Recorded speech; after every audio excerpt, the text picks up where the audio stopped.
Hi, this is Charles Matthews. I'm the architect here with Grizzly Bear Architecture and Design, and today we're answering the question, how to address architectural mistakes with a client.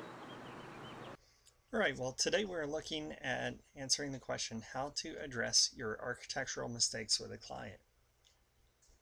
Now, this video is made with the assumption that, that as an architect, you are a human being. You are a professional, you have skill, you have training, you have professional experience, yet you also have the capability and possibility of making mistakes.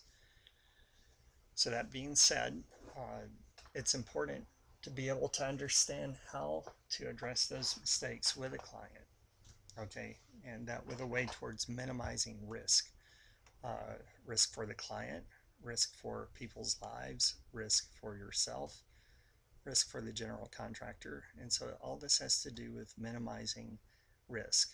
Now, I should add here at the beginning that I am not a lawyer, and I am not giving legal counsel to you in this for any specific situation that you are in. Rather, this is my opinion and it's for informational purposes only. So we'll go ahead and get it started. Imagine this. Imagine you, the architect, the general contractor, and the subcontractors, each of you being human. You at times make a mistake, but imagine nobody deals with the mistakes. Imagine the whole idea of nobody taking responsibility for the things that they've done. That would be a horrific world to live in, because nobody would, you know, on the most minimal level, nobody would ever accomplish anything. But on a macro level, people would be messing up left and right, and they would be attributing it to other factors, whereas in fact, they are the reason. The person is the reason that the mistake happened. Okay, so uh, if you deny responsibility for your actions, that impacts you. Okay, there is an impact to the way that people will trust you, and what it'll ultimately work out to is that they will not trust you. It'll impact your livelihood in that people will not want to come to you to do work, and people will get the word out, and you won't be someone that others will want to come to. And so it becomes critical for you as an architect to address your mistakes, your errors, the things that you do that through just by way of the process of life, you do it and it happens and it's a mistake. Now, you want to first of all keep in mind that a person comes to you as an architect in order to minimize and defer or transfer risk. Okay, it is possible, conceivable in your imagination that a person could do the whole job themselves. Okay, however, for people who are busy running their business, their goal is not getting the architectural permit necessarily. Their goal is making sure that their business operations run. And so, that being the case, you are in a specialized position and you are there to help your client. You're there to deal with the issues that come up. You're there as a problem solver. And so, when when you make a mistake, uh, you need to make sure that you deal with the mistake properly. And I want to address this first of all by way of, you want to avoid the situation. You want to avoid making mistakes. Okay, how do you avoid making mistakes? Well, that's through implementing processes. You implement a process and a procedural strategy in order to ensure that the likelihood of things falling through the cracks, that is, making mistakes, is minimal. Okay, so you need to have a time tested and true method of making your work complete by way of a process so that the possibility of making mistakes is minimized. You want to approach completely eliminating mistakes. Another way of trying to avoid that is by catching them by way of third-party review. See, part of the issue with anything that anyone does is it's really easy to get tunnel vision and to get so focused on the things that you're doing that you don't have the outside perspective or understanding. You need a third set of eyes, and so third party review is also helpful. Hiring consultants is helpful. A third party review would be like a third party plan check prior to the building going to building and safety. Hiring consultants would be having peer review, which would mean basically as an architect you hire another architect in order to review your work. Having layers of accountability, meaning your drafter isn't the final person who would sign off on your work. You are. That almost goes without saying, but I've seen that done. The drafter in the office, because the architect is doing one thing or another, the drafter actually gets the stamp out, they stamp it, and they sign it. And that is just crazy. It is crazy for the architect, crazy for the client, crazy for the drafter. But I have seen that happen. There should be accountability there to where that would never happen. Regardless, we're talking about trying to avoid that. So having layers of accountability, follow best practices, meaning if there are ways of going about doing your work that are industry standard that you can research and find out, following those best practices is important. That means staying up on what the best practices are. Additionally, you have obtaining training in those best practices, where it's not just keeping up by way of osmosis or by way of reading Architectural Record or other magazines. It's obtaining additional training and best practices by way of taking classes. Another thing that is helpful is keeping a daily journal or a log of the major decisions that are made, notes, etc., to jog your memory. Sometimes with building information modeling, you can attach various pages or notes to the various objects that you're making so that the whole process is documented. If you can see where you're making your mistakes by way of knowing the process of what happened, you can go back and try to implement processes in order to make sure that kind of thing doesn't happen in the future. And next, we look at ensuring from the beginning that the client knows that problems will come up on jobs. Let's face it, challenges occur in life. Stuff happens. And so because of that, if you approach the project as we are a team and we're dedicated to pushing the project through, our goal, though, is to do so with a minimal amount of frustrations, troubles, trials, and challenges. But as we're proceeding, we've got to realize that challenges will come. You have to deal with those. Part of the challenges are your own mistakes. Other challenges may be those of other people. You've got to deal with it. You've got to answer the problems in order to push the project forward. And it's not an issue of trying to assign blame as much as it is trying to make sure that you are doing a good job and that your job is so good that there won't need to be blame assigned. You have to see the whole process as everyone working together, being on a team in order to accomplish a goal. That being said, things still happen. So when a problem arises, you need to communicate that you'll look into the situation and address the problem. You need to do so immediately. Okay? Don't wait to try to figure things out later. You need to do it now. You need to go back over the situation and start addressing why things happen. You're not going to be able to move forward with a job or your architecture firm or your life, really, if you don't look into and see why the problems came up and what are the things you can do to avoid the problems. So you address the problems immediately. You don't wait to try to figure things out later. You don't want the problems to escalate. And so you have to be focused.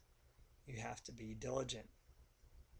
Your responsibility as a professional is to seek to eliminate problems and decrease the effects of the problems when they arise. Okay, notice I didn't say if, I said when. So your responsibility is to deal with the problems. You're a professional. You need to be able to deal with those things. You want your client to have an easy life where trust is established and built as things go, as things proceed, as the project moves forward. You should be thinking of yourself as a servant. You should be thinking of yourself as a concierge at a hotel, where a person comes to you with a need, you deal with the need. Okay? Now, when you have assessed, or when you have communicated those things, you're looking at the overall process. When you have assessed these following questions, that's when you can proceed with your process of dealing with the mistake or the challenge. What is the problem? What is the nature of the problem? How did it happen? What is the implication of the problem? Okay, it's not just that it's a problem, but the problem is going to affect other things, and other things being affected will affect other people. And so you've got to understand the gravity and the extent, the nature of the effects of the mistake, so that you have a proper motivation to get those things done. If you don't understand the the the gravity of the situation, you may apply what you would think would be a fix, but the fix doesn't go the full depth and extent that it needs to in order to actually solve the problem. You need to understand, how did the problem occur, and what would fix the problem and move things forward in the process, as we've already noted. Tell the client. Okay, so after you have determined those things, you tell the client. You take ownership of the situation. You take responsibility.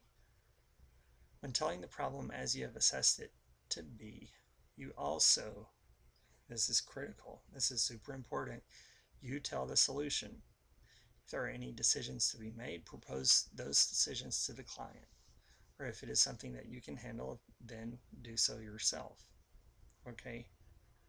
Since you're trying to make the client's life easier, you don't have to communicate every little thing that you have to deal with during the course of the day in order to make the project work. That being said, it's important to document those things so that if you do ever need to tell the client, those kinds of things can be done. And I say the whole thing about telling the client, it's in order to deal with the problem. Okay, it's not to hide stuff. It is to communicate so that the client, who has a vested interest in making sure that the project happens, is able to move forward and do so knowledgeably. Because if they know the challenge, they may have some other idea of the way of dealing with it that you haven't considered, that may be more cost effective or may address the challenge in a more straightforward manner. So you tell the problem as you've assessed it to be, you tell the solution, If there are any decisions to be made, you propose them to the client, or if it is something that you can handle, then you do so yourself. At times, you may have to eat the cost of correcting the issue, especially if it is your issue. If you're the one who caused the mistake, eating it, so to speak, is what you rightly should do. You should rightly bear the cost of meeting the results and consequences of the work that you accomplish. At times, you may have to eat the cost of correcting the issue. You should consider this as a cost of doing business. Now, certainly, from a tax viewpoint, this could get into areas where things could be deducted, etc. And again, I'm an architect. I'm not an accountant, or a tax specialist. So you'd need to talk to those kind of people in order to deal with those issues. But the whole point is the client is the person you're hired on to help. You are providing a service to the client. And so if you come up against something, whether it's your mistake or someone else's, you want to take ownership and you want to solve the issue. Next, the golden rule. Contrary to popular speak, the golden rule is not he who has the gold makes the rules. The golden rule in this context is do to others as you would have them do to you. And it's from a viewpoint of if you were the client and your architect made this kind of mistake or whatever it is, what would you want them to do? Well, obviously you'd want them to take care of it. If you're in the situation the client was in, you hired the professional, and then this problem happened, what would you want the professional to do? The obvious question, the obvious answer, rather, is to make it right. Fix the problem. That's the idea. You want to fix the problem. You seek to over-deliver on the solution.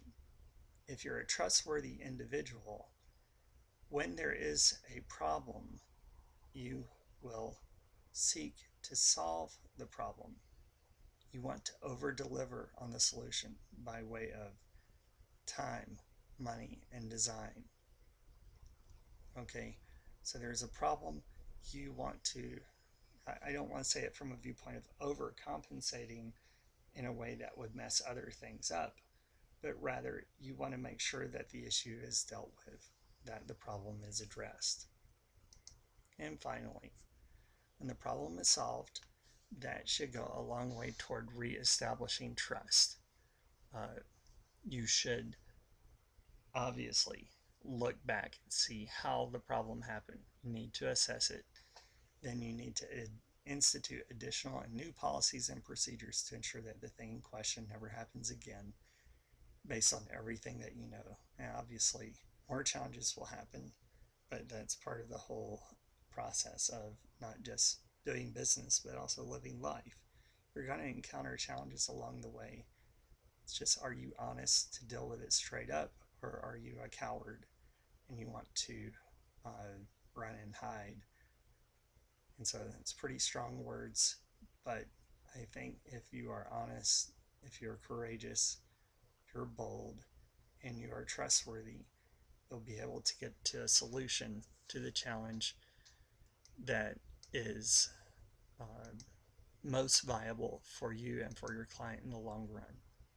Keep in mind also that running a business is full of risks, and at times things fail, and your goal, though, is to minimize the failure through whatever legal, moral, ethical means exists out there. You need to do that. So anyhow, enjoy going over this with you guys, and let me know if you have any thoughts or comments, and I'll see you in the next video. Hi, this is Charles Matthews. Just wanted to say thanks for watching the video.